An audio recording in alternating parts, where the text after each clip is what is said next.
તારા નગર નિમેશ એક માહી એક વિભીષણ ઘર નહીં. હનુમાનજીએ હોનાની લંકા ભડકે બાળી, પણ વિભીષણના ઘરને એક આગની લપેટ અડી ન એક. લંકા બળતી હતી પણ વિભીષણનું ઘર નહીં. કેમ? કારણ કે ત્યાં હનુમાનના પગલા પડી ગયા. હનુમાનજી જે આવી ગયા હોય ત્યાં કોઈ અસુરોની બાજુ આવે તો દેવતાઓ નવગ્રહોએ કાંઈ ન બગાડી શકે.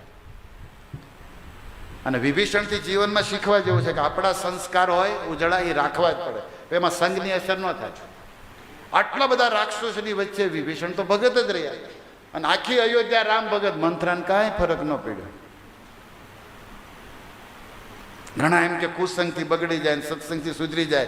અમને અનુભવ છે કેટલાય છે સુધર્યા જ નથી, અમને બગાડ નાખ્યા. એ લોકો સત્સંગ કરવા અમને બગાડ નાખ્યા. હશું એ જ ન જ સુધર્યા. હવે મેં મૂક્યા પડતા. શું કરવાનું?